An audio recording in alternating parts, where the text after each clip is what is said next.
નમસ્કાર.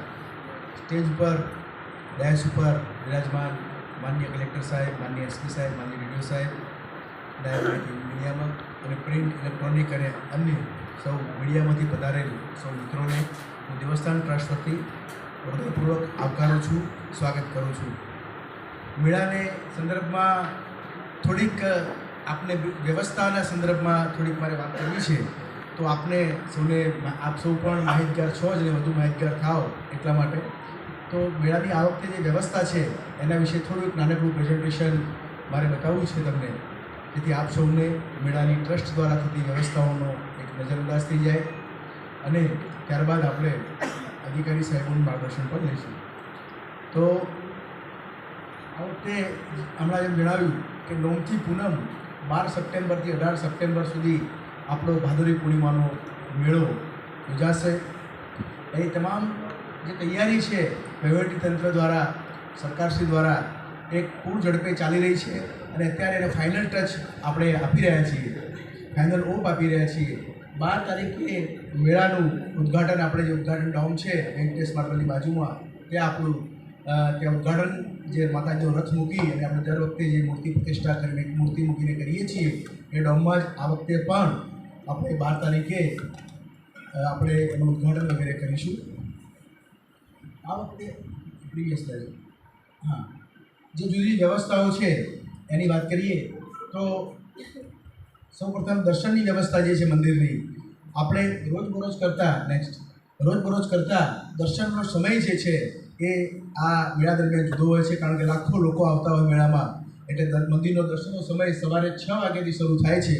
એ 6 થી રાત્રે 12 વાગ્યા સુધી દર્શન અવિરત ચાલુ રહેશે.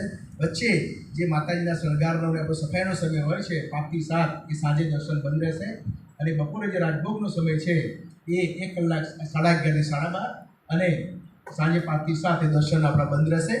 આમ એ સિવાય સવારે 6 થી રાત્રિના 12 વાગ્યા સુધી અવિરત દર્શન માતાજીનું મંદિર ખુલ્લું રહેશે. એટલે ભાવિક ભક્તો એનો દર્શનનો લાભ લઈ શકશે. નેક્સ્ટ,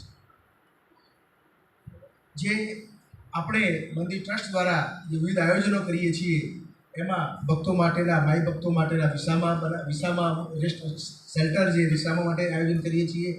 જ્યારે આ વખતે આપણે બંને રોડ ઉપર, અડાર રોડ અને દાતા રોડ ઉપર 30 જેટલા પાર્કિંગ પ્લોટ્સ આપણે બનાવ્યા છે યાત્રાધામ બોર્ડના સહયોગથી. એટલે જે વાહનોમાં આવશે એમને પણ છેક પાંચસા સુધી વાહન આવી શકશે એ પ્રકારની વ્યવસ્થા કરેલી છે. એ જે અડાર રોડ ઉપર કામાક્ષી મંદિર સુધી જે એની સામે પાર્કિંગ પ્લોટ છે, જે મંદિર ટ્રસ્ટની જગ્યા છે, ત્યાં સુધી એ વાહનો પાર્ક કરી શકશે. ભારે વ્હીકલ એટલે 2 વ્હીલર 4 વ્હીલર એ પ્રકારે પોલીસ વિભાગ દ્વારા પાર્કિંગનું નિયમિત થનાર છે. જ્યારે પદયાત્રીઓ દર્શન માટે આવશે ત્યાં સૌપ્રથમ આપણો જે બસ સ્ટેન્ડ છે, હાલનું હયાત બસ સ્ટેન્ડ, ત્યાં એનો એક યાત્રિક ડોમ બનાવીશું આપણે. એની કામગીરી હાલ ખૂબ ઝડપે ચાલી રહી છે. એ યાત્રિક ડોમમાં એ પોતાના પગરખાં, પોતાનું લગેજ ત્યાં મૂકી શકશે ત્યાં, અને ત્યાં બેસી પણ શકશે. ત્યાંથી આપણી દર્શનની લાઈન ચાલુ થશે અને યાત્રિક ડોમમાં દ્વારા એ દર્શન માર્ગમાં જશે. આ તે જે આપ જોઈ શકો છો કે દર્શનનો જે એન્ટ્રી ગેટ છે, ત્યારબાદ જે નીચે દેખાય છે એ આપણી લાઈન છે, દર્શન પથની લાઈન છે. જેવા બસ સ્ટેન્ડમાંથી બહાર નીકળશે પહેલાં ડોમમાંથી, તરત જ આપણી યાત્રિક દર્શન પથ ચાલુ થશે. અને 2 પ્રકારની લાઈન આપણે એમાં રાખી છે. એટલે એક સંઘો માટે એક્સક્લુઝિવ લાઈન, હાલનું જે દર્શન પથ છે એ સંઘો માટે, જે પદયાત્રી સંઘો જે આવે છે નોંધાયેલા, એના માટે એક્સક્લુઝિવ રહેશે. અને અન્ય યાત્રાળુ માટે આપણે સામેની બાજુ, એટલે એ જ રોડમાં ડાબી સાઈડે આપણે બીજી લાઈન બનાવીશું. એટલે 2 પ્રકારે લાઈનો ચાલશે દર્શનની, એક સંઘો માટેની અને એક યાત્રાળુ માટેની. એ રીતે અને અંદર દર્શન પથમાં પણ બંને લાઈન વચ્ચે આ રીતે આપણો સર્વિસ જે રહેતો હોય છે કે જેમાં આપણે પીવાના પાણીની એક સરસ પાઇપલાઇન ખેંચીએ છીએ અને ટેન્કરથી સીધું કનેક્શન હોય છે. વચ્ચે નળ ટેપ મૂકેલા હશે અને એ ટેપ દ્વારા એ અમારા સ્વયંસેવકો, NSSના સ્વયંસેવકો, કોલેજના વિદ્યાર્થીઓ અને એ સરસ બધાને પાણી અને સંબંધની એક આખું આયોજન ત્યાં કરવામાં આવે છે. અને એ દર્શન પથમાંથી જ્યારે યાત્રાળુ મંદિર તરફ જશે પછી મંદિરમાં પણ અલગ બંને લાઈનો જશે. એ રીતની વ્યવસ્થા છે.